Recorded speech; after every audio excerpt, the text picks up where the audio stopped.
welcome to the Sales SOS podcast. And if you're joining us live, we'd love to hear from you. I'm Liz Hyman, I'm your host, and we are going to be talking about 2026. What are some of the things we need to start thinking about now to really have a great 2026? And so I am here with your Sales SOS podcast crew. Today we've got Bryn Tillman and Renee Bigelow. And we may have others join us. We shall see. But we're going to do 4 quick topics today. So bear with us as we go from one topic to the next. But we're going to start the first podcast right now. Hello, and welcome to the Sales SOS podcast. I'm Liz Hyman, your host, and I am here with your crew, Renee Bigelow and Bryn Tillman. And today we're going to get you started thinking about 2026 because we need 2026 to be a fabulous year. And how are we going to do that? Well, let's talk about some of the things that really matter. And I don't know about you guys, but here's what I'm hearing every day. Lead gen, lead gen, lead gen, lead gen. Liz, can you help us with lead gen? How are we going to do lead gen? The things we were doing in lead gen aren't working anymore. Nobody opens my emails. So how do we lead gen in this day and age right now in so much noise, in so much confusion? We had so much noise before, and now we have AI noise, which has, I don't know, quadrupled 10 times, 100 times the noise, the amount of content, the amount of emails, the amount of everything. So what do we do? You guys, I'm happy. The world wants to know, how do we generate leads? I mean, this is my baby, right? Like, if I can't answer this one, I should just go home. I am just home. Go home. Just go home. Right? Okay. So we've got to humanize this so deeply, but also leverage technology. So there's a balance. So I just want to not talk about AI for a moment, and let's just talk about relationships. Because we have to start thinking about filling our pipeline with relationships. This means we have to slow down our outreach to speed up our outcome.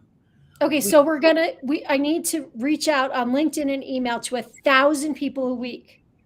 No, I mean, look, okay, I do that with email. I have a newsletter. My newsletter is the promotion of events, it's more like mass invites or listen to the podcast, or right, it's not personal, and people understand those newsletters are not personal. They're okay with that. On LinkedIn, even if you're making it as personal as possible, they're messing it up. So let me just give you a quick, I mean, I could go all day on this, but a quick example is, this is where AI messes up, right? So Bryn, really enjoyed listening to you on the SOS podcast. It looks like you're doing some great things over at Social Sales Link, including this. I'm like, wow. And then it says, the reason I'm reaching out is because we have people like you do X, Y, and Z. And that's a bait and switch. That's about pretending to care. It's engineered empathy. It's not real. So if we want a successful 2026, we've got to rise above that. We've got to move from engineered empathy to real empathy. And this is and I'm not saying don't use AI. I'm saying we've got to use it smarter, and we can use it like pre-top of the funnel. We can use it for nurturing. We can use it for brand awareness. But if we are going to talk about prospecting, we cannot rely on AI. Okay, number one. Number two, what do we rely on? Our existing relationships. So the theme for 2026 really needs to be focused on more referrals from people that love you. That's got to be the theme. If we want to rise above the noise, it's through a mutual connection, through a warm introduction. So what does this mean? Number one, we have to deepen our networking relationships and make them more purposeful. Liz and I are on a committee for women sales experts where Liz is running the engagement committee and I'm just having fun. Now, I mean, even though I was the one that's supposed to be doing it, she took over. Thank you, Liz. Thank you, Liz. But what we're doing in engagement in 2026 is all about how are we creating referral partnerships? How are we learning more about what each of us do, who each of us serve? What are some of the triggers that we can listen to introduce people? But then we're taking it to the next level. The next level is we are helping them, and you can go do this, build a list on LinkedIn, and this is in the free, not in Sales Navigator, of your ICP, whether it's industry, title, location, whatever that looks like, is based your on ICP, your ideal customer profile. Your ideal customer profile. I'm an acronym geek, so thank you for those, for helping people interpret my brain. So find your ideal customer profile based on the filters LinkedIn allows and first degree connection. That creates a link at the top that you can share with anyone. And when they click through it, they see their first degree connections. So now Liz Okay. and I. So hang on, Britton. Let me just make sure I understand this, because you have these amazing processes that you teach us. And I just want to make sure everybody's got it. So what you're going to do is if I want to do this with you, I'm going to go online, I'm going to go into LinkedIn, and I'm going to use LinkedIn to set up my ideal customer profile. And I'm going to set up filters that represent my ideal customer profile. And I'm going to say, get me on my second connections. No, I love that. That's what we used to do. Right. So we used to do second degree connections and connections of Bryn Tillman, right? And then you would see a random 17 people out of the 350 I knew, right? And although that works, they're probably not the right ones, right? Necessarily. It's random. If I click first degree connections, and by the way, Liz knows this, she's just clarifying this for you, the listener, because we're doing this, but so you click first degree connection and all those filters, and I now see the 181 first degree connections that I know. Those filters are in the URL, in the website link. Those filters are represented. You'll see like percent signs and things in that. Those all will auto-populate the filters that you now requested. So I now take this link and I send it to Renee. And I say, Renee, here's a list of the people you know that I want to meet. She clicks on that, and she's not looking at my 181. She's looking at her 210. And so now we can get on a Zoom or meet for lunch or coffee and review this list when we're together. So Renee says, of these 210, here are the 19 people that I think you should meet. What event should I invite them to? What podcast should I push them to experience you? Because here's the thing, your prospects may not know that they need you right now. And so when we're introducing them, like explore working together, if there is not an immediate need, you're going to lose out on a lot of opportunities to engage. But if she copies us both in an email and then I respond and she's like, you've got to go to, next month on the third Friday, you've got to go check out her live on the SOS podcast, right? And so now, like, there's a way for them to experience me or you, right? And it's simple, it's low pressure. So the content is the experience that they're introduced to through a very high level credible partner. So if you're listening or watching and you would like to have instructions for that, either go on LinkedIn and connect with Bryn and say, Bryn, will you get those for me? Or go on LinkedIn and connect with me and say, Liz, will you get them for me? Yeah. And one of us will get those instructions to you so you can use them. So I'm going to go to Liz, because she took what I did and put a really good process around it. So Liz has the better version of my, I guess I have your version I could send. Probably. But anyway, either one of us, if you reach out, we'll share it. So I'm gonna kind of change gears here and Renee's our marketing guru here. Renee, what do we do? What do we do? How do we break through the noise? Well, first of all, I'd like to back up just a hair and say one of the reasons that so many people are frustrated is they're right. A lot of the things that they used to do don't work. Now I'll explain why a lot of those things they used to do don't work. Well, let me just start with, I get 10,000 emails a month. Yeah. So don't email me. So one of those reasons is over reliance on single channel efforts, whatever that is, right? So if it was outbound emailing, like most companies that had over reliance on it, we were in a decade from like 2010 to 2020. Our decade was all about optimization, right? Everybody used their data. We became more data driven. And as we did that, we winnowed down to very, very thin strategies for building leads because we were optimizing on what was working more than we were growing new channels for the most part in most places. And now we've had a few years where that has kind of drifted. The market has drifted and businesses haven't. And that's why we're seeing these breaks. What were kind of cracks are now fault lines, essentially.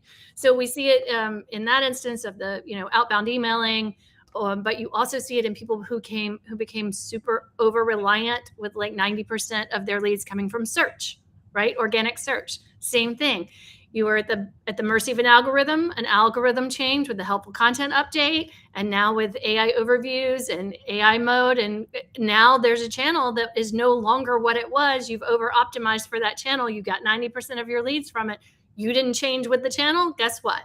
Right? So that's the why this is happening, essentially. And it's happening throughout. Social media splintered. Emails are overloaded. So search changed. It's not one single channel, one single experience. It's multiple experiences across multiple channels. It's now discovery, not just search, right? So all of these things are happening. So what do you do? I've said, yes, you're right. This is why. So what do you do? I think one of the big things that people have forgotten is you need to go broader, right? And my golden rule is you need to be hitting 3 to 5 format. Over 8 to 10 frequency for pretty much anything. And almost to a fault, every single client that I encounter or prospect even that I talk to, they're not hitting those minimums, right, at all. So that's a really easy thing to start planning for. It is harder for some companies to add that because they're all in on one thing and they don't have the capacity. They think they don't have the capacity for the other, but you're all in on something that's not working. So you have to free up capacity to add that variety, right, and build up other channels. And I will say that another thing that we have to do, besides building up more muscle in other areas, is we have to start thinking, going back to some of the basics of marketing, and outside of these digital channels, we have to make sure that our brand is known, right? So you have to create demand in this world, not just capture it. We had a moment in time where things disrupted and went into single channels, whether it was Facebook about a decade ago and you know everyone was on Facebook and all of this demand was in Facebook and you just need to capture it. Or if it's on search, right? It was very easy to do PPC ads, right? All of that for the most part was capturing demand. Now we need to create it. So when you see all this splintering, some of the things that we need to go back to basics on are we doing press releases, media releases? Are we getting those out there so that we're telling our story outside of our own channels, right? And getting mentions from other people? Are we hitting that referral network and doing guest blog posts or cross blog posting or cross email campaigns, partnership marketing so that we get into other pools of people in a faster way with those newer channels to us? So you can do that one-to-one outreach for referrals, but you can also do some partnership marketing that's one-to-many, and that will help a lot. And it will increase the surface area and the distribution points where people can encounter your brand, right? So you have to think about all the places that you can get mentioned, not all the places that you are driving people to. I mean, yes, you still drive people to it, but The other thing that's changed, this is the third part of that, the other thing that's changed is people are coming to you much later. And that's one of the reasons the capturing demand isn't working the same way that it was, is if they are doing a massive amount of research on their own, they aren't just stopping at identifying their problem. They aren't stopping at identifying a list of solutions. They're going through and determining which solution is best and only reaching out when they can't go any further on their own, right? So we have to make sure that there's enough material to educate them and move them along and meet them where they are, rather than try and pull them into our experience. Because 9 times out of 10, they want to be doing their own thing versus having to do ours. And if we pull them into something they're doing begrudgingly, we're not really starting off on the best foot with our customers. So I hope those are helpful. That's kind of breaking down where it is, why, and 3 or 4 things that we can do to address it. Yeah, and I want to, you're both alluding to AI as we're talking about this, but we haven't confronted it. And I think there's a couple of things that are really important. I learned recently that Chromebooks, Bryn, are not going to come with Google anymore, right? They're just going to come with Gemini. You're not even going to be able to do. Go ahead. Yeah. So I think, there's 2 things. Gemini will be the new Google, but there's also a Gemini app. So it's not, I just want to because that can get confusing. So Gemini is powering search. Correct.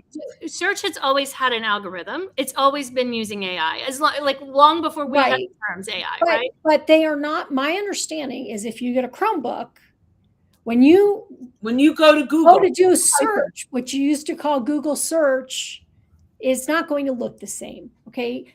Well, search doesn't look the same now. There are multiple experiences within search. I understand that. I'm pushing you a step further. The part we're used to is going away. Yes. Right. Yes. The sponsored ads aren't going to be there. Correct. So some of these things are fundamentally changing. So that's the first thing. The second thing is that our customers are learning to go to AI, to ChatGPT or Claude or whatever tool they're using, and doing their research there. And Renee has talked about this before. So if AI doesn't know you exist, if you are not interacting with the world in a way that AI is going to find or recommend you, then you may be missing the opportunity to be seen and to be heard. So as we're thinking about that strategy, we need to be thinking about how are we integrating AI, the way people are using AI, how are we integrating with that as we create our lead generation strategies. But there's still the old-fashioned things. Sometimes I think we kind of get lazy. We sit behind our desk and we say, I'm going to do all my lead gen sitting here. And that might work for some companies, but for a lot of companies, especially smaller companies, that's not going to work. Going out and meeting people, going to conferences, these things still work. They still work, and they work well because they're actually personal connections. And we can leverage those for lead gen. So any last thoughts on lead gen before we wrap up this episode? I will say there are many ways AI can help you with lead gen and your prospecting. Yes. Too. There are lots of tools now that can, to Bryn's point, you don't want to fake empathy or engineer empathy with AI, but data is something that it's actually very good at. And you can put it to use with lookalikes, and you can use incredible filters and things that we couldn't do before. Areas where things were unstructured, for instance, there are a lot of tools that can help you across keywords that are on someone's website to help find. I have a client who's in a very niche industry, and it's very hard to find people who qualify for the way that they serve their products in the way that it fits their business model, right? It's very specific. And we can use an AI tool that finds the keywords in a prospect list to help identify whether they're the right or not, because it's not the whole industry, only specific people, right?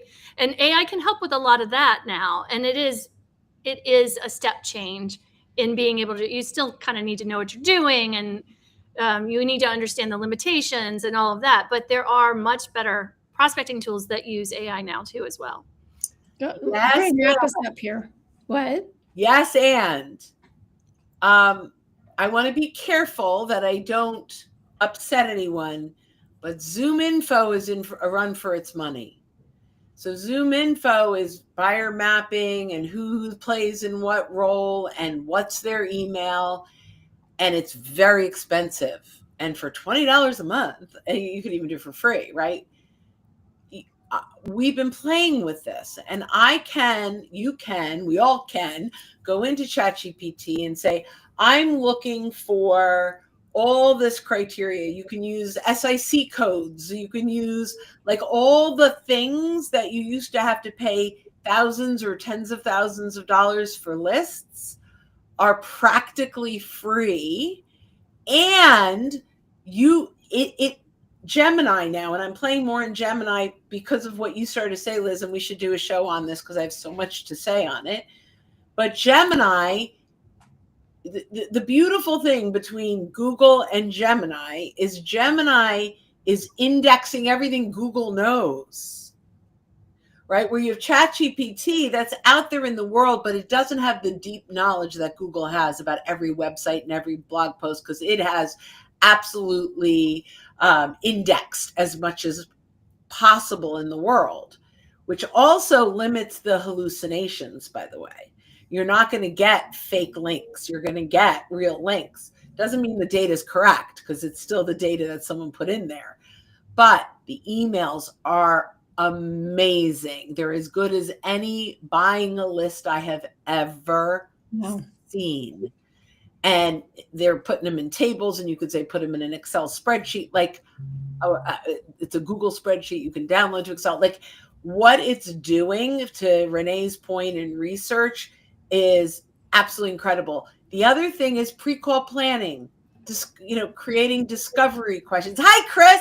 Creating discovery questions and create like all of these opportunities are incredible. The key is don't have it write for you completely. You can have it outline, give you ideas. And if you wanted to write, use your own transcripts from your client calls and say, pull out all my ideas, do not research. Use just this transcript. Okay. All right. Well, let's wrap this up.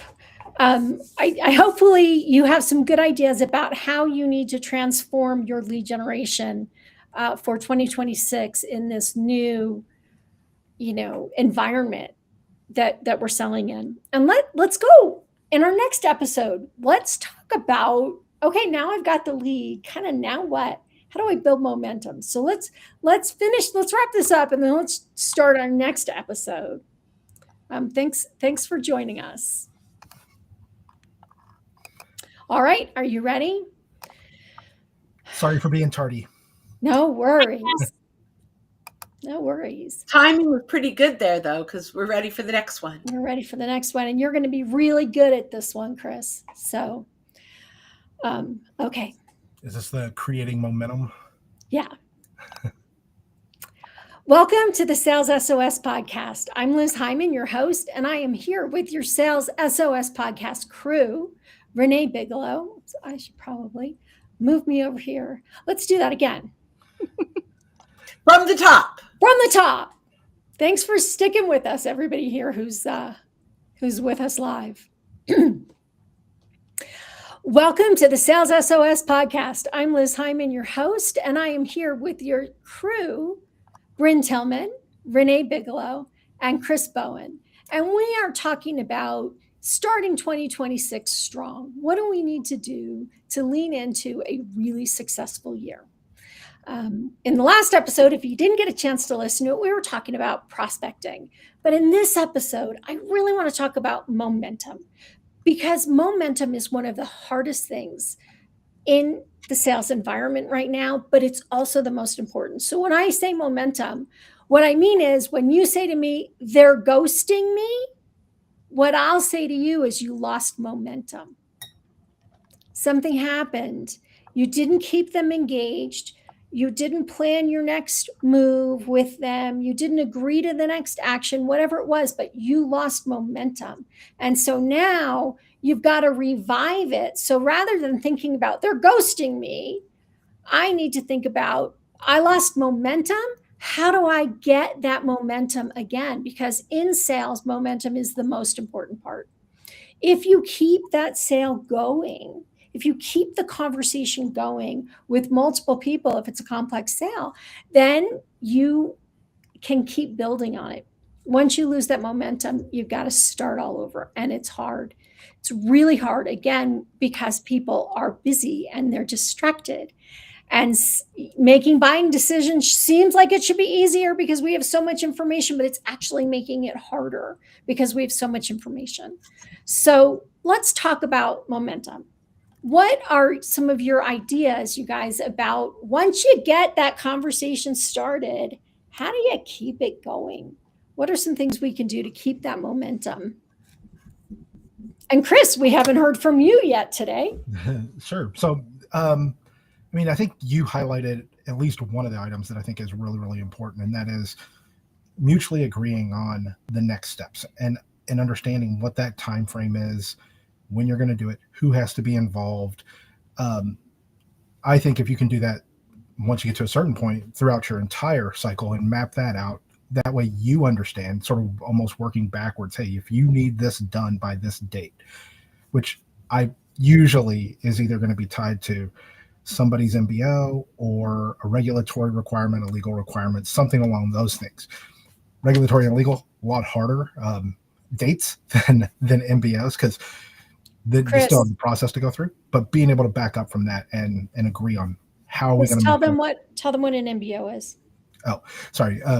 Management by objectives, whatever it happened to be that you're bonused off of. So that leader may be bonused off of something in particular that has to happen this calendar year, this quarter, whenever, making sure that you understand those things so you can help them achieve their goals. You do that, you're going to be a lot more successful. But I think it's really getting into understanding that. And that requires a little bit of trust on their end. So if you don't have that relationship, you're probably not going to know what those things are. But once you build that relationship, they'll share those things with you.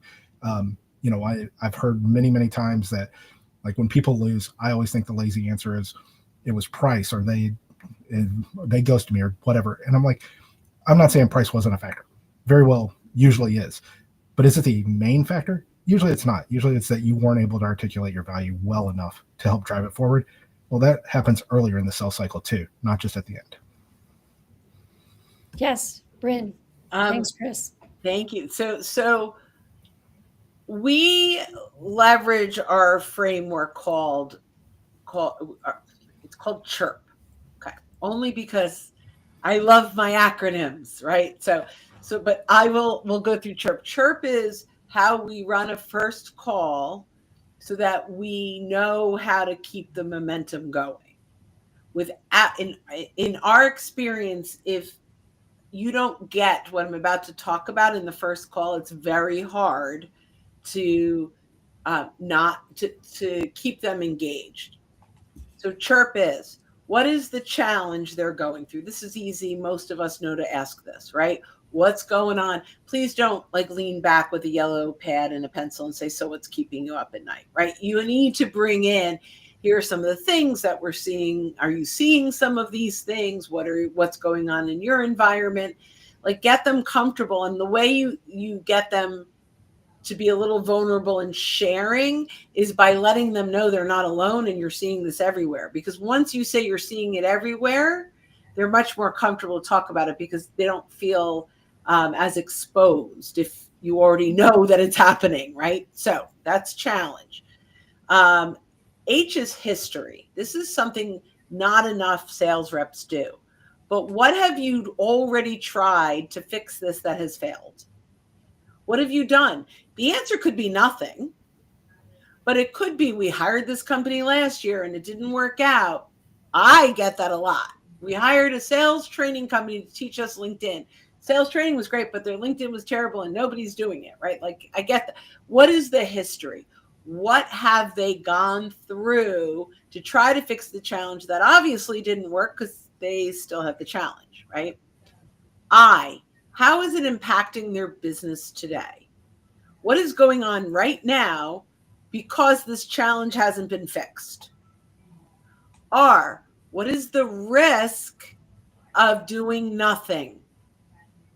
Not what is the risk of picking me or someone else. That is almost never the question. And Bryn, I want to jump in for just 1 second because of AI, because people can ask all these questions, they're asking about the risks of doing what they're thinking about doing, of buying a certain product, of implementing it wrong, of leaving, using this vendor over that vendor. But which makes it even more important that you're talking to them about what is the risk of not moving forward, because they get paralysis, right? They can't decide because there's so much to worry about, and they forget that there's a risk in not taking action as well as in taking action. And I only want to talk about, in my mind, it's me or nothing. If they're shopping other people and that happens, that I can't control that. But what I can control is positioning in a way that if you do nothing, I have fodder to use in engaging and coming back, right? I have real empathy about no decision.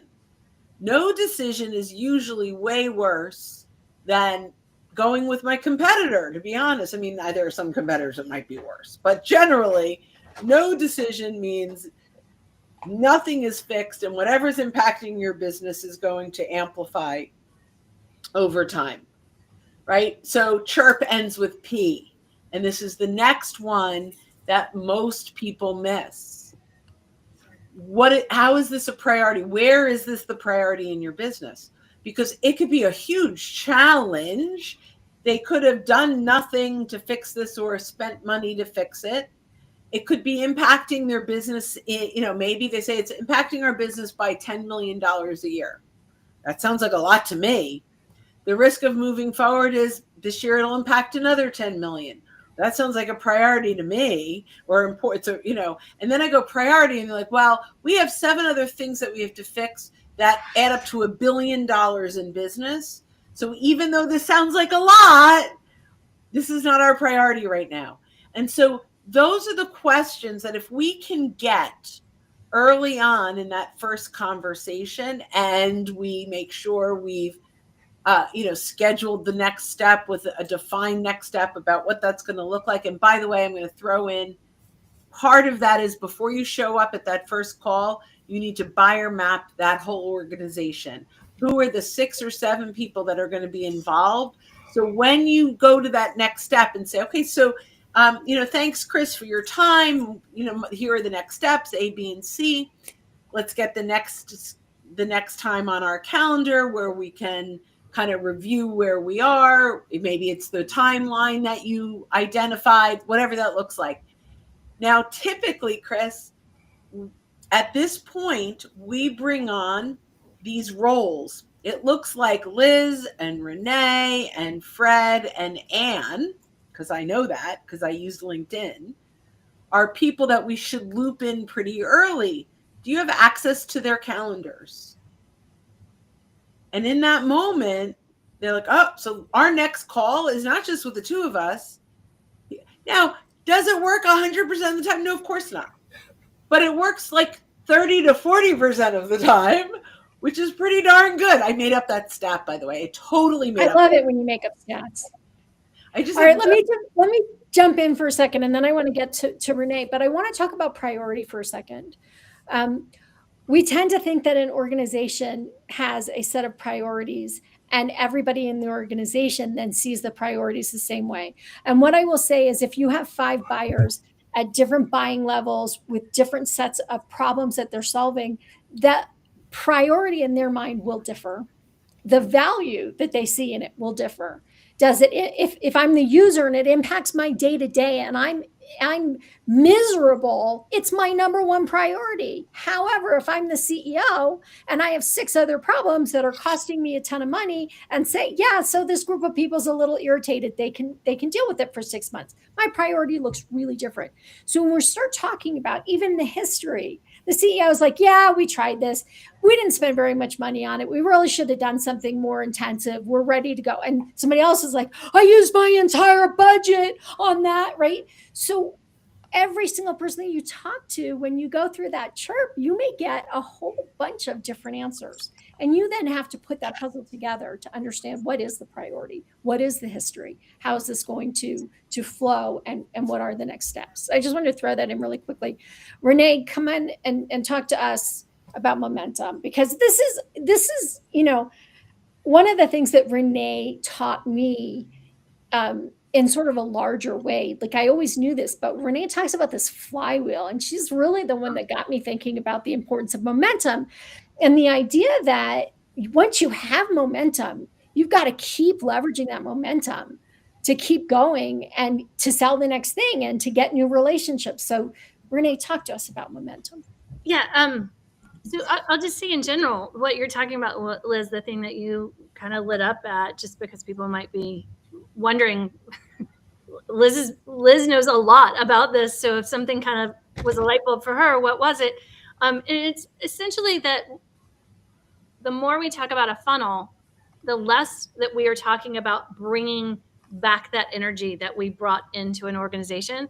So if you think of it more in a flywheel, you're activating that energy to drive more back in, right? So for instance, if you get a good customer, are you activating your customers? Are you making them part of a community? Are they talking to other people where they could be referring you? Are they talking about your brand in public? What are you doing that activates them? Are they championing you across their organization so you can get more usage up if there's more headroom for that account, right? All of those things are activating that energy and not letting it drip through a funnel and end. So if you think of it in that way, like, how do we activate it and get it to get that energy that we've put into that original sale to help drive the next sale, right? So that's essentially what we're talking about with that momentum. But the other thing that Liz, I think, enjoys, that how I base a flywheel is all based off of the experience, right? Every bit of it, your entire brand is based off of the experience that people have with it. And sorry, that is my kid calling. Sorry, do not disturb. So your brand is based off of the interactions that people have with it and how they come away from it. So whatever those experiences are, and it's not just customers, it is customers, employees, the product. Like, you could love the people that work there, but if the product sucks, you're not going to have a good experience, right? And it's the community, the community around it, and that's that part you have to activate back in. Now, in a sale, not losing the momentum, that transfers over as well. I'm bringing it back. That transfers over as well. Is during that sale, your prospect is having an experience with your brand, and it is one of the first high impact experiences they're having. They've had experiences possibly in a community. They've had experiences one-on-one in a trade show or in consuming content. All of those count. This is one of the first times they're probably having interaction with representatives from your company related to their business, right? And if that experience is not what they want when they picture doing business with you long term, they are the people who are ghosting you. This is not showing up in numbers, and it drives me crazy because I see it all the time. I see it in the clients that I work with where we improve the experience, but I also see it with my clients when they walk away from deals left and right. And I just wrote about one of these because it's so endemic. It's everywhere. And these don't show up in data. They don't show up as gone to competitor, although that's probably what somebody else coded it because they did actually go find another solution. They don't show up as pricing problem. They don't, or if they do, it's wrong, right? The reason they're leaving is they're having a bad experience. So if you keep that experience good, this is where sales can shine. If you're that trusted advisor, right? If you are just having a decent human relationship and being the advisor, making sure that you know what they expect out of the sales process versus shoving them into your sales process. The one I just wrote about, sadly enough, was a sales organization, was a CRM organization that I had spoken with my client for almost a year with. Sorry, don't know how they just got through again. That I had talked almost a year with my client and gotten him ready for, and he was done, sold, right? But he still hadn't seen the product and how he would use it. He'd only seen me kind of show him around in a version I had. So he goes through the demo, he goes through the sales process to get the demo. Took him 4 calls to see a demo. 4 hours of a business owner / CEO's time to see the demo. Didn't get the pricing till the 5th call. Then after the 5th call, they start putting the hard press on him within 2 days. The same week he's leaving for vacation over Thanksgiving. With his, really, over a family holiday, you're going to do this? And he says, I'm going on vacation. And the sales rep says back to him, you told me that you were ready to make a decision. I went to bat for this pricing with you. It's only good for 2 more days. You know what he said? He said, I know you like this solution, but I'm done. If this is what it's like to do business with them, I don't know how they're getting through, y'all. I apologize. I think your child take it. Yeah, My well, husband is dealing with them.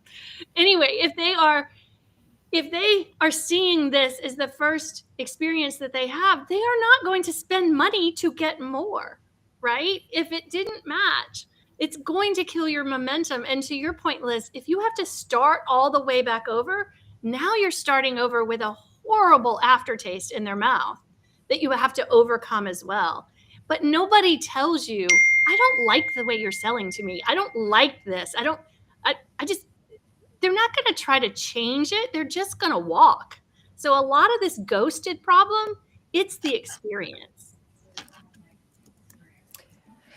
so thanks. That totally got me going in about 6 different directions. So I at this moment I'm wishing we had Julie Hansen here with us, because Julie was just talking the other day about how we kill sales in this medium, right? So I'm on virtual calls with my clients, and we still have salespeople that don't know how to do it. We are it's been over 10 years, 12 years that we've been doing virtual calls for sales calls, and it's been 5 years since COVID, guys. Since it started. If you don't know how to do this yet, figure it out. It's not acceptable to show up poorly on a Zoom call anymore. And you are that experience when you are not fully there, when you are not looking at the camera, when your lighting is horrible, when you don't know how to do the push the different buttons, whatever it is, you look bad. You look dumb. And people don't trust. Screen and do a demo of what you're trying to show. Right. Yeah. So, I think there's other things about how we show up. We talk about trust, right? People don't trust salespeople. They don't trust salespeople. You have to start your relationship with the understanding that every single person in the room, including every single person in this room, has been screwed, forgive my French, by a salesperson. We have all had bad experiences. And because we have all had bad experiences, even though I know sales is a profession and good professional salespeople take care of their clients, I also know that I might be up against somebody who is not trustworthy. So the very first thing you need to do is build trust. Shut up and listen. Have empathy. Acknowledge what they say before you start talking. No yabba dabba do. Shut up and listen. Be authoritative, but be respectful, right? Know your stuff. And do what you say you're going to do. Do what you say you're going to do. You want momentum? Do what you say you're going to do. Renee, what were we going to say? Know your product. Know your product. Hey, know your customer's product. Like, if you're going to impact that customer, understand their business. Who are their buyers? How are you helping them? Because if you can't get over that hurdle, why should they go with you? I'm gonna guess that they shouldn't.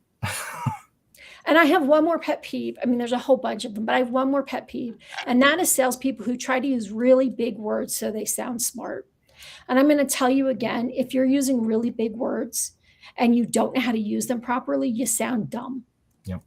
I've been watching Judge Judy. You can tell you sound dumb, right? Liz, can we I would love if the three of you could add in something on this experience thing, because it's such a thing. And I know all of you have said in our other podcasts how you shouldn't kill a deal by trying to force a close. And this is a big part of the experience. And I think when we're talking about momentum, I think this is a big piece of it. And I know each of you has some perspective to add on to that. And I think our audience would benefit in hearing it, because there are people that are pushing their sales reps to close. They're pushing them to close by the end of month or end of quarter or end of year. I don't understand. You've been talking to this person for how long and they aren't ready to make a decision? They aren't in the room. They don't know all the things that the salesperson did. So I would love if the three of you could give a quick tip about that pushy close. Let me give you a story, which is one of my favorites. It's actually a story that is a true story, and it was my brother who experienced. So my brother was selling super high-end security solutions for enterprise, federal government, like big multi-million-dollar deals. And he had this young, cocky sales manager that came in, and he said, Ted had spent months and months getting this to the point where it was. They had come to agreement on a price. They had an agreement on when the deal was going to close, and this sales manager wanted it to close sooner. So he went around my brother's back to the client and said, hey, if you buy it this week, we'll give you a discount. So lost Ted's credibility with the client. The client then said, Ted told me I had the best price that I was going to get on this, and you just told me there's a better price. We now have to start this process over. So not only did they not close the deal sooner, they lost money on it, and they lengthened the sales cycle. So that's my favorite. Like, what could go wrong? Yeah. It killed momentum, didn't create it. Killed momentum. You have to understand your buyer has a timeline. You can try to incent them, but they're going to buy it when they're going to buy it because of the reasons they're buying it. And it goes back to Bryn's chirp. What's the priority? How does it match up with their priorities? Did either of you, Chris or Bryn, want to give a story? Or I mean, I can tell you that I frequently say that customers buy for their own reasons on their own timeline. And the only thing you can do is understand what's the problem they're going to solve. How is that amplified or not through this process?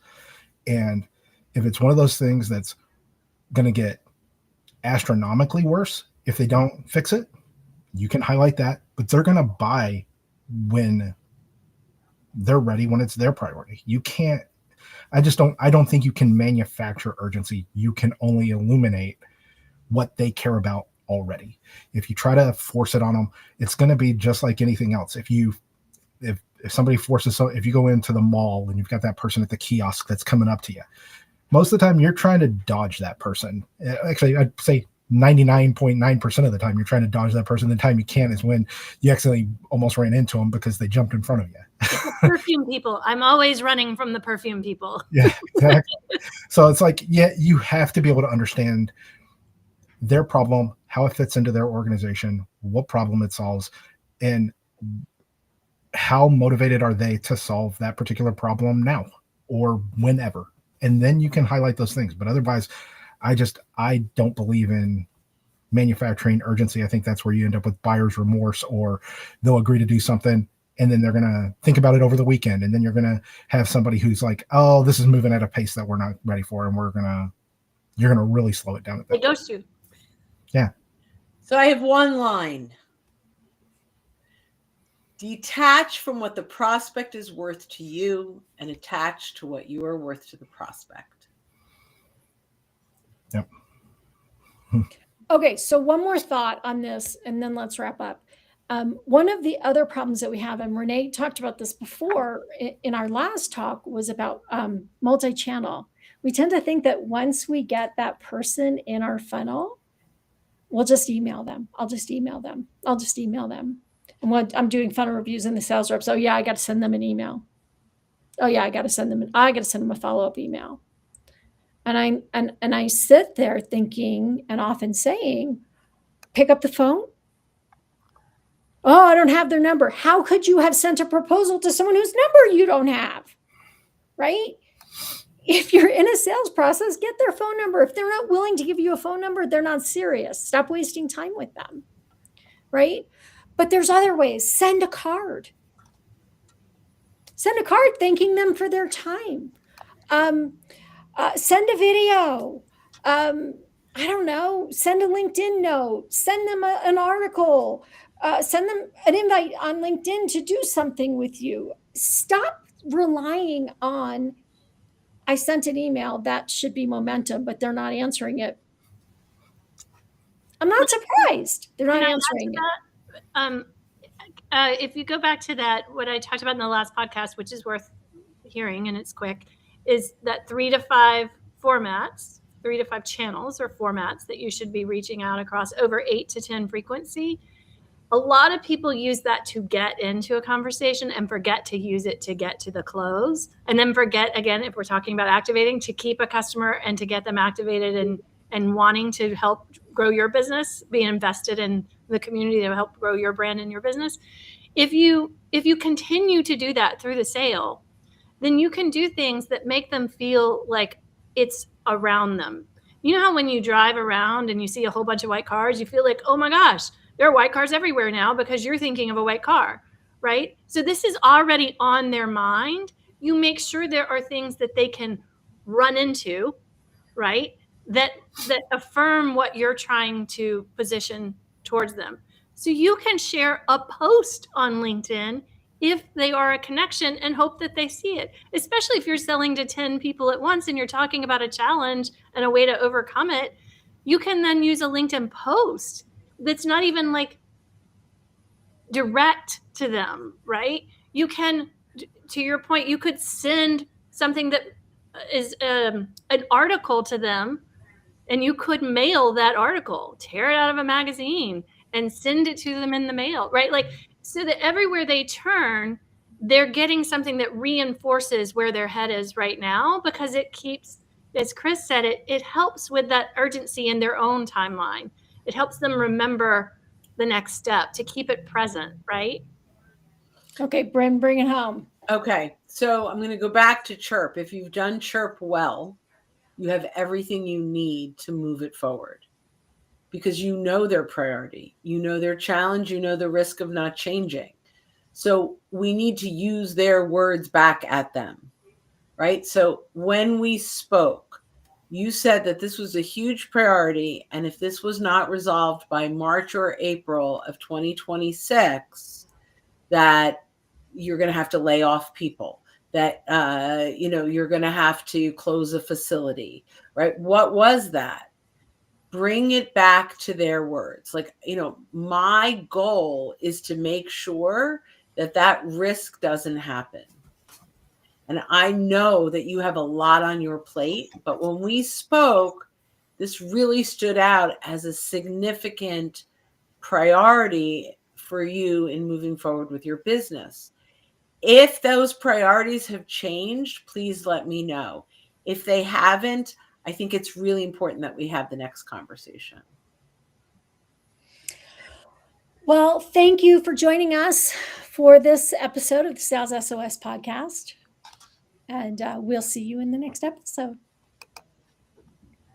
Okay, we're going to do quickly the next two. We were going to do those short, but we always get so excited and have so much to say. Sorry about the kids calling out. I got a brand new iPhone and they moved the silent button. I was sitting here struggling how to make it silent. Oh, that's so funny. It just shows how important you are, Renee.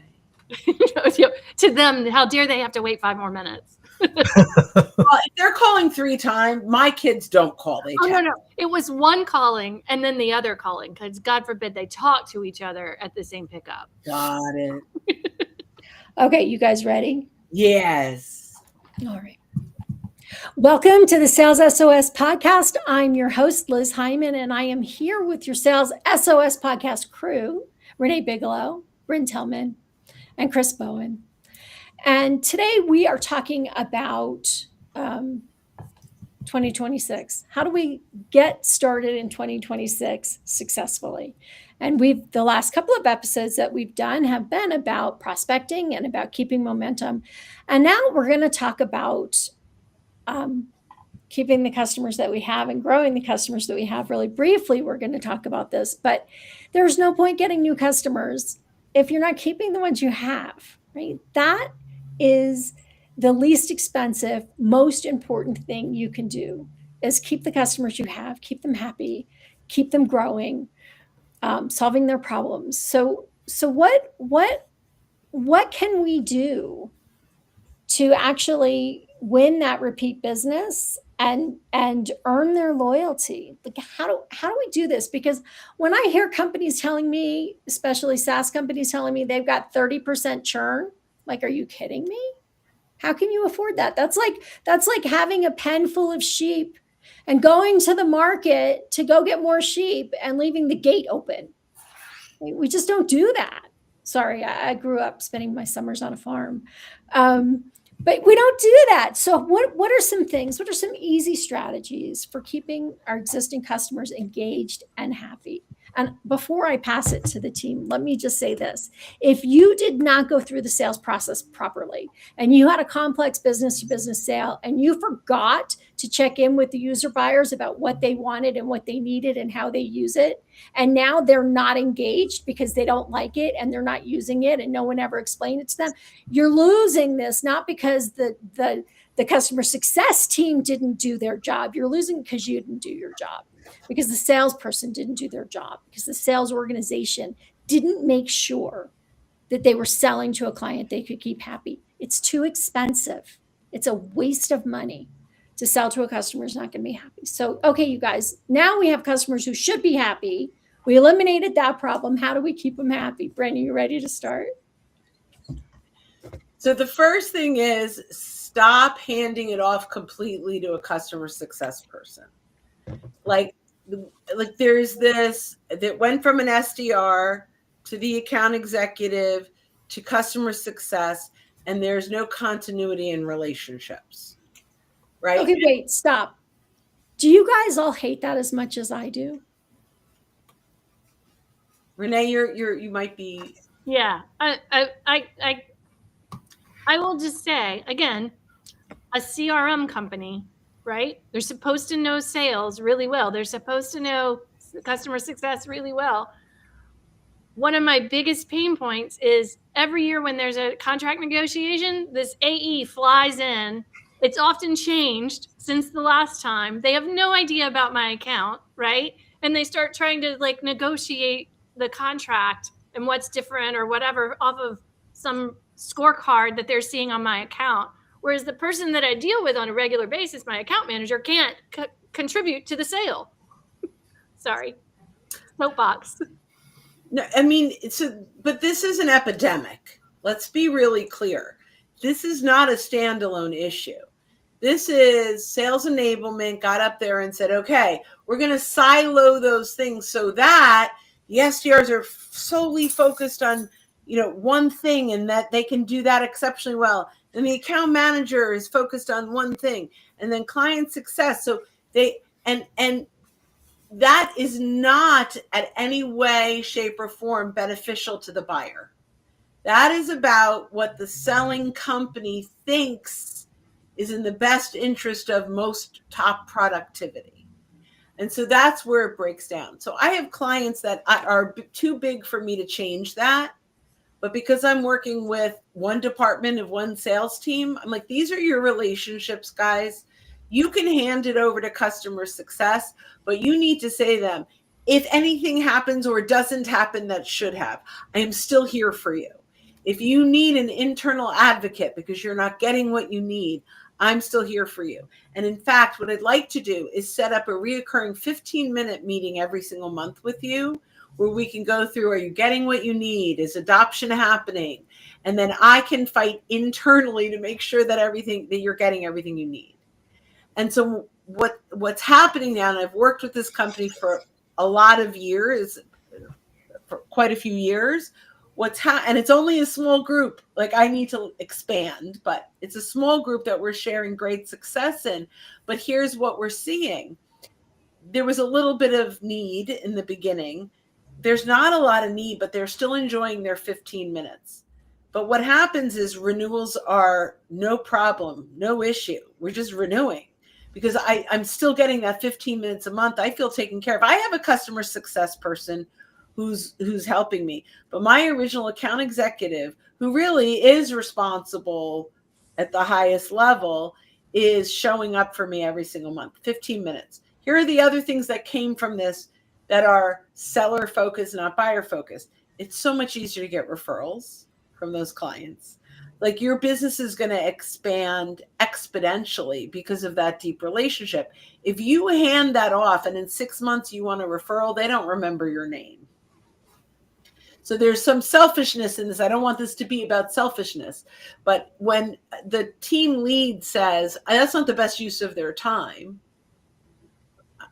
what could be better than a scheduled meeting with a client that you are continuing to build a deep relationship with, that, by the way, if they leave, will take you wherever they go. If they leave, will absolutely make sure that, especially if it's on their own terms, that you have deeper relationships with other folks inside the organization. And I'm just going to share one quick, because I'm on this client, one quick success story. One of the things one of the reps did, because they wanted more content and marketing wasn't helping at all, is they started interviewing their clients, not about their product or service, just interviewing their clients and highlighting and spotlighting. And then what they did is they socially surround all the other players inside of the organization with the 7-minute spotlight video. And so they went to the CEO and said, hey, really love working with this person, interviewed them, great interview, check this out. They went to, so socially surrounded. So when, in this one case, when their one client left, by the way, they were brought in immediately to the new company, but they had a foothold inside this organization. So when a new person came in who wanted to bring in their company, the rest of the organization said, no, we have a deep relationship with the rep. Okay, I'm done ranting. Okay, Chris. I think one of the things that you should do and do fairly early, especially for larger accounts, is schedule your QBRs and get QBRs going, and not make it to where you're just saying, oh, here's what we did within your account. Make it joint. What is it that they need? What is it that you're providing? Where are the gaps? What are some topics that you can bring to that leadership team that they're not currently leveraging, whether it's feature function or whether it's other problems that you're seeing in the industry? But make sure you're building those relationships. And if you do that on a really, really obviously quarterly basis, then at least you're able to have that consistent checkpoint and make sure that they're getting what they need. Not because those things can change relatively quickly. And if you're not on top of it and you don't have those relationships, then you're going to get supplanted. Or they're going to look at another solution that may be features and functions or things that you could do, but you're not going to get that chance because maybe they don't know about that because it's not something they're using today. And you're going to miss out on those opportunities. But it's really maintaining those relationships and then building that relationship across the organization from the people that not only use your product but are impacted by it. So you can understand when things are going bad, you can get ahead of it. If you're waiting until they raise a red flag, you've got a lot of work to do at that point because it's taken a long time for them to get there. So I want to add to what Chris just said. What's really important is that sales is not a bad word, remember. So our sales teams, our sellers, our customer success reps, their jobs are to solve problems. So when I talk to new companies that I'm working with and I say to them, well, what other opportunities are there in this account? And have you talked to anybody? And their response is, well, we don't want to push. We don't want to be salesy. we don't want to undermine the relationship by, getting out of our lane. And my reaction is this. It's very simple. If they have a problem that you can solve and you are not solving it for them, someone else will. And when that someone else from another company, probably your competitor, solves that problem for them, they've probably done it at a strategic level. So as you work with a company, you get moved down to this operational level and you start talking to the people that you know well and that you interact with every day. And you stop talking to the strategic players that brought you in the first place. So now your competitor is solving a problem you had every opportunity to solve, but you didn't get proactive and figure out that they had the problem. Some new sales rep comes in from another company, positions themselves strategically. And then everybody starts going, well, where's our current vendor? Why weren't they there helping us solve this problem? And suddenly you are unseated because you didn't do what your customer needed them to do, which was help them solve problems. So when your customers are saying things to you like stay in your own lane, it's because they don't know what you do. And because you are operationally reacting to their needs and you are not strategically working with them to solve their problems. So if you want those relationships to grow, particularly those strategic or those that have a huge opportunity for growth, you cannot be reactive. You've got to be strategic and you've got to partner and you've got to be proactive. And that's how they grow. Renee, did you have something you wanted to add? Yeah. So I'm going to go back to that. The flywheel and the momentum, right? It doesn't stop with the sale. It doesn't stop when you get somebody into a sales process, and it doesn't stop when they come back. You have to start marketing to your customers again, but you market to them as customers, not prospects, right? So marketing never goes away throughout all this. So that needs to be part of it. Secondly, I love what Chris and Bren said, and Chris and Bren, I 100% do the same thing with my clients. If it's split, many companies, the sales rep still does account management. There's a lot of that out there. But when it is split, making sure that they're together, at least for the QBRs, so that the relationship is across both. But I also think it needs to go deeper than just those two. And I'm going to tell you why. One is 30 to 40% of most of my customers turnover in the last 5 years or so. They all tell me when I do an initial intake with them, one of our top problems is our buyer. We have 30 to 40% attrition rate across the board with the people who buy our products. The reason is people aren't staying as long in jobs, right? Guess what that also means? And this is where the sales staff doesn't always recognize. Your sales staff is also turning over pretty regularly. So your customers need to have a relationship with people that aren't just your salesperson. There is a lot of push for it to be the salesperson that controls the relationship. And I believe that's true through a sales process while they're steering. But once they become a customer, you got to go deep. You got to have a deep bench because you have high risk if that person leaves and the reciprocity for that relationship walks out the door with that rep, right? Yeah. So Renee, what you're saying is your sales rep doesn't own the relationship, doesn't control the relationship. Right. They quarterback it.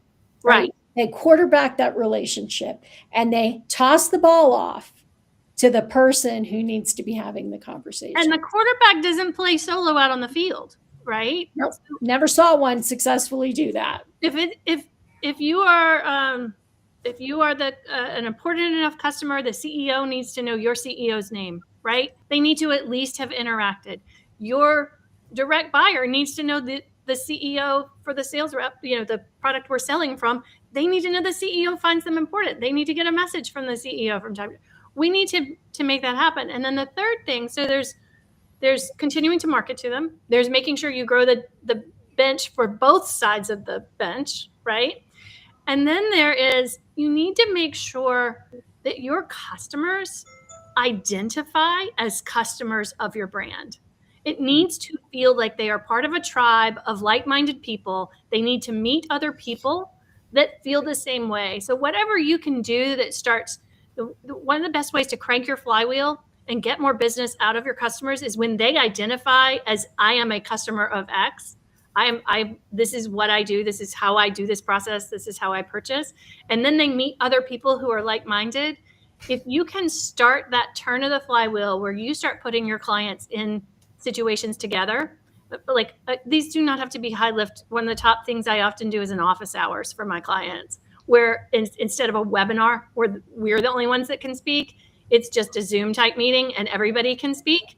And they're often very small, but customers start talking to each other more than we talk, right? And that makes them identify as being part of a tribe. And when they feel part of a tribe, then it's part of their identity. When it's part of their identity, they do more, right? So that's like a very heavily underutilized tactic, is getting the first turn of turning your customers into a community. You don't have to be a consumer brand to do that. As a matter of fact, you often have a lot more success in doing it more easily as a B2B brand. Okay. Thanks, Renee. That was exactly right on. Any other last thoughts before we wrap up this conversation about how to grow your existing accounts?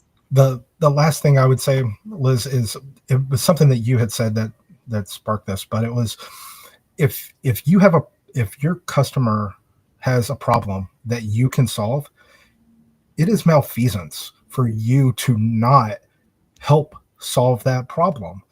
You should not view as you have this great relationship if you're not in there and understand, hey, we've got things that can solve these other problems for you, and they understand that. If you're letting your competition come into a place where you've got a foothold, all because you're scared of being salesy or pushy or anything like that, you're not being pushy. You're solving a problem that they have. They're going to buy or not buy based on whether that view is accurate, right? So I think that's one of the things that I've said so many times. I probably should have it tattooed or something. So probably. And you can't do that if you don't have relationships across the organization. I have one more tactical thing to add, Liz. And that is, make sure you know what's going on at your customers. Sign up for their newsletters. Set a Google alert for your customer companies, right? Make it go to a folder in your inbox. And before you call them, take a look and see what's happening in that folder so that you know what's going on. Bryn probably has a million tips for how you can follow any personnel changes on LinkedIn, right? But know what's happening with the players, know what's happening with the company. If they had a big oopsie and they're in the news for a bad reason, you don't want to go into your meetings and not know about that. If they have a big new office being built or new division rolling out, like to Chris's point, you should know. So set up some tools that are very simple, subscribing to their newsletter, following everybody you need to follow on LinkedIn, set up a Google alert, whatever tools, those are all free, by the way, but whatever tools you have available to keep track of what's going on. And to Chris's point with the QBRs, at minimum, before the QBR every time, review that. Well, thanks to the Sales SOS crew. Thanks to all of you for joining us for this episode of the Sales SOS podcast. Okay, let's do a real quick final episode here. Welcome to the Sales SOS podcast. I'm Liz Hyman, your host, and I am here with your Sales SOS podcast crew, Chris Bowen, Renee Bigelow, and Bryn Tillman. And we are talking in these last couple of episodes about how do you go into 2026 with momentum, with strength, with a plan. We want to enter 2026 feeling good about what we can accomplish. So we've talked a little bit about prospecting. We've talked about momentum. We've talked about growing our existing accounts. But I think in order to do all three of those things, we need to start the year with sales and marketing in step together, right? We need to be working together, not, oh, marketing does the top of the funnel and then they aren't allowed to touch anything ever again. And, they keep sending me prospects that aren't the ones I want, and sales never follows up on it. Like, gosh, could we not have these conversations anymore? So how do we get sales and marketing working together, pulling together for the same goal. Renee, you want to start this? Yeah, I'll start just as the marketer here. I'll start with a couple of things. One, you need to be in the same meetings. Like marketing should have a marketing meeting, sales should have a sales meeting, but there should at least be one meeting per week where there's a representative from both, if not everybody in both, because that's the only way that you can keep up with. Marketing needs to know the temperature of the marketplace, what's going on, what salespeople are hearing, what their pressures are, what objections are happening, all of those things. They need to know the sales promotions that are going through. Is there a fire sale? Is there a rebate opportunity? Is there what, like, marketing needs to know all of those things. And sales needs to know what marketing's working on, because one of the top complaints that salespeople have is that it's all like, some mystery box happening and they don't see it before customers see it, before it's public. And for instance, I just had a customer where I said, look, we're about to announce something. We went to the geographic expansion. We went to the rep that's going to be touching that area that has some customers already in that area. And we said, we're going to hold off on the public announcement for several days so you can call them first, so that they feel like the insider, right? Like, that's how you work these things together, where, you're sharing this information back and forth. So that's a big one, is just making sure that you're all in the same meetings helps a lot. And I have more, but I'll just go with one point at a time right now. Bran, you've got a thought? I have one thought on this, and then I think Renee is really the person that is the expert around this. But what I'm doing to bridge the salespeople and marketing, because I talk to marketing, I ask their opinions on things, but I don't really deeply work with marketing. But the one thing I insist on is that marketing now grab the Copilot transcripts, the Teams transcripts from and into Copilot, and say, you need to understand exactly the conversations that the sellers are having with the buyers. You have to hear it, because they are different than they were last month, last year, 5 years ago, 10 years ago.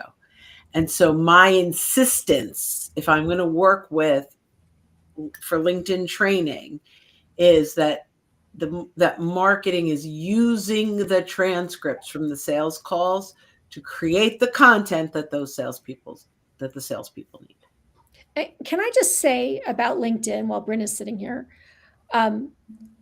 If your marketing people are running your social media for the company, and you as the salespeople or sales leaders or company leaders are not sharing that content and commenting on that content, you're wasting everybody's time and you're not leveraging what you should be leveraging. So, like, don't leave marketing hanging by having them do all this work and then you don't even, interact with it. Chris, do you have something? Yeah, as always, so I think the first thing is understanding that we're both sides of that are trying to get to the same goal. We have different roles to play, but we're ultimately trying to accomplish the same thing: generate customers, make them happy, make them love our product, and have them be raving fans. That's what we would all want. I think the one thing that I think does not always happen enough is making sure that you have a feedback loop between both sides. If something's not working, marketing can't fix something if they're not aware of it. Sales is not going to fix something if they're not aware of it. But if you're not having that consistent communication between the two sides, with hopefully the defensive barriers down, then you're not having those real conversations that are going to help propel you forward. Like, you have to have some level of understanding of, we're trying to get there. We each have a different role to play in order to help the entire company get there, and making sure that that's how you're moving forward. That's the easy part of it. So I want to talk about two things. One is I want to talk about compensation. Let's start there. We compensate marketing one way and we compensate sales in a different way. And we wonder why the two react differently to the same inputs. Well, if I'm only being compensated on what I close, then all I'm going to focus on is what is closable. It's just logical. And if I'm marketing and I'm being paid a salary, but I've got KPIs that tell me I've got to get conversions, and that's, I need to get a certain number of people to the website, I've got to get a certain number of conversions to leads, whatever that is, then I'm going to focus on those things. Somehow you have to build a compensation and KPI strategy, key performance indicators, KPI strategy, that brings your team together. If marketing does a ton of work and they bring in a whole bunch of leads that are not closable because they're not our ideal customer, everyone is wasting their time. If sales cannot close a good deal, then we're all wasting our time. So we need to work together to make sure that we get the leads in the top of the funnel and we have momentum carried through to close those deals. And if the team aren't compensated such that they're both responsible, then they're not going to be responsible and they're not going to work together. So however you do that, it doesn't matter. Just make sure that everybody understands everyone in the company is responsible for closed deals, because we all impact that. Everyone who is customer facing and even those who are not impact whether deals close or not, and particularly the second deal. But again, if there are no leads coming in, then sales can't close anything. Sales has to be part of lead gen. It's important. Okay, so that's the first thing. I think the second thing is that you have to build trust between sales and marketing, right? We have to be talking about the same things in the same way. And what I often see is marketing will come up with a plan, and they will come up with language, and they'll come up with all of these things. And I'll look at it and I'll go, that's really interesting, but that's not stuff sales can use. It's not written in a way that sales can use it. We need to bring these two teams together and come up with a real understanding about how our customer buys, the language that they use, and the way that they go through their journey and how we interact with them along the journey. So a perfect example of that is I'll have a marketing team that's really focused on the person that usually comes to the website. We're going to create a website and content around the person, the buyer, and I've heard it called the ideal buyer, which there may be, but in a complex business-to-business selling environment, there is no ideal buyer. There are a bunch of buyers, right? So they'll create the website and all of the content for this one person who's typically the person, the title that comes to the website. But they're not thinking about all of the other people and all of the other language. It's not an account-based approach. So when I go into a team, we start with, let's talk about who are all of the buyers who are involved in this. What is the problem each one of those is facing? What's their relationship to the problem? And what language are they using to talk about it? Guess what? The CEO is using different language than the tech. They're talking about it differently. And if your language only talks to that tech who gets sent out to do the research, you're not supporting the sales team in the conversations they need to have. So we need to understand this entire thing so that we can bring these two teams together successfully. Renee, you've got something to add to that. I saw that. Yeah. So here are a couple of things that I think I like to make sure that we always include something tangible and tactical for, like, we talk about the big things and we talked about that, but one of the biggest reasons people think they're bad leads is marketing and sales people think differently, and what their job is in the role of the purchase cycle, right, of the buying cycle is different. So one of the biggest gaps is almost to a T. Almost never see someone educate what the marketing intelligence is, the lead intelligence that has been gathered on a prospect through marketing activity, what that story is to someone from sales. Once they know that story, most salespeople know what to do with it, right? But the problem comes in is they get a list and they don't know what to do with that information. It's breadcrumbs. Marketers see it. We understand it. We're like, we're out in the forest and see Hansel and Gretel's breadcrumb path, right? Like, we got it. We understand it. That's the world we live in. It's not the world sales lives in. So you have to take the time to go through like a prospect's activity and say to sales why you think this is a good lead. And then you have to let sales say why they think it isn't if they don't. Most of the time, though, I will tell you, I don't hear back, oh, no, that's not a good lead. Most of the time, I'm like, I didn't know that. I didn't know that. Really? So, like, if you say, well, they visited these 5 pages, they've gone back to this page several times, this tells me they're interested in this. This is what I would provide to them. You have to teach them how to look at that information that comes in your CRM or whatever else you have that's tracking it so that they know what to do with it, because it's in marketing language. Not that they're dumb, but it's in marketing language. It's in marketing breadcrumbs, right? Because it's the marketing part of the journey. So you have to do that training and make sure that people understand it.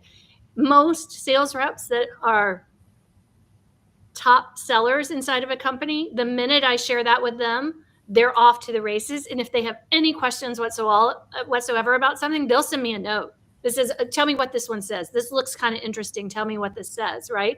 But nobody had ever told them that before. So that's a big piece of it. These gaps like this are bigger than the miscommunication. They're bigger than the ego, than, is this more important than this? And the second point I'll make is, I won't speak to all the sales ones because I don't always set those or have control over changing them. But most KPIs inside marketing departments are trash because they weren't set by marketers who have control over what they're doing. Like, traffic is a totally different game this year than it was last year, than it was the previous 10 years. If you are still basing traffic as your top thing, you're missing any kind of, it's not the leading indicator that it used to be to get someone into sales, because we're in a 0-click environment where people are going directly to sales and not clicking through the website in the same way. And if you're only focused on that, you're missing all the opportunities that are happening off site, right? So there are just a lot of trash KPIs out there for marketing, and that sets up this misalignment with sales too, because at one time, they were good leading indicators, but they all relied on less than perfect attribution data. And now that less than perfect cracks our fault lines, right? And it doesn't match up anymore. And it's one of the things leading to huge frustrations. Like, I see all the time people still using email open rates as a marketing KPI. And I'm like, that hasn't been a usable metric for years, right? Like, it no longer gives you anything that you can use. Used to be, you couldn't get somebody to go to your site unless they clicked, right? So you'd use click-throughs, and then you couldn't get somebody to click if they hadn't opened. So these were just leading indicators to get to something. Now, the bigger the marketing department you have, the more you're trying to drill these things down, because you have somebody in charge of emails or in charge of search, and you're trying to set KPIs for them. But that's where you keep getting people optimizing for this KPI that doesn't relate to the business goal because the environment has changed. So I had to talk about that one because the KPI mismatch is huge. So let me just say that a lot of the KPIs around sales are crap too. Well, I was going to let you say that, not me. I just want to say one place that you can align sales and marketing really nicely is around this account-based approach. So if a lead comes in, often the salesperson is going to be frustrated because the person who comes and does the research and reads the articles is a low-level buyer who's been sent out to do research. If you want to align sales and marketing, immediately start a campaign to reach out to the rest of that group, so that you have now you're helping that sales rep get contacts. Marketing's helping that sales rep get contacts throughout the organization that they're later going to be able to work with. Chris, do you have one more thought before we wrap this up? Or Bryn, you do? Go ahead, Chris. You can go first. It's fine. All right, quickly. Wait, Talk about sales. Quickly, we're talking about sales and marketing alignment. That's internal. Externally, we want to make sure that, and you brought this up, which is what triggered this. I want my IT person to talk to their IT person. I want my CFO to talk to their CFO. Maybe I want my marketing, it depends on what you sell, my marketing person to talk to their marketing. You said something that just resonated with me so deeply, which was, your rep can't speak all their languages. But if you can, I mean, this is like a Barbara Weaver Smith mindset, right? Where if everyone in the organization is part of that sale, and you are matching the right conversation, the right people to the right conversations, and you're all working toward one goal, which is solving a problem. If you can get all that alignment, not just the sales and marketing alignment, but alignment with all the departments that, match to all of the departments in your buyer's environment, I think you'll have a big win. Okay, Chris. So I was going to bring up something that's a little bit funkier, but like I was at a company for 8 years, and the first quarter that I was in a pure hunting role, we got this email from marketing, and it had, here's all of the content that we're creating over the next quarter, some of the things that we have going on later in the year, but it was almost like a map of, hey, here's all the stuff that we're doing within this vertical, right? And then didn't get another one of those emails for 2.5 years, right? And it was listed as a quarterly update, but for some reason it didn't go out every quarter. And I'm like, if you really want to keep, and it was not necessarily going to be 100% sales focused, but what it allowed me to do is say, hey, if we're creating this white paper, I could start to already identify the accounts that I think this is important, and I could start to pick that topic and trickle that in before that white paper comes, because that's going to be a big hitter, because it's going to be probably 6 pages, right? And if I'm going to get somebody to read 6 pages, they better think that the content that I'm going to be delivering is worth that amount of time, right? So, but not getting that thing for, like I said, another 2.5 years was really, really disappointing, because I found it really helpful. It allowed me to do a lot of planning on my end and map those things out, which took a lot of the heavy lifting really off of my plate, and a lot of the sort of almost emergency, I need to, now this content's come out that I was unaware of, but I haven't built any sort of momentum of that going through. So, it probably comes off as very clunky, and, is that how you want to be perceived? I would say most of the time, no. It's okay to be a little clunky here and there. We're all human, but you don't want to come off it that way all the time. So Thanks, Chris. Any last thoughts before we wrap up? Chris said something when he was talking about that calendar that made me realize one thing too, that sometimes leads to mismatch. I see this mostly in companies that have a CRO that oversees marketing, sales, and customer success, is to remember that marketing works on vastly different timelines than sales does.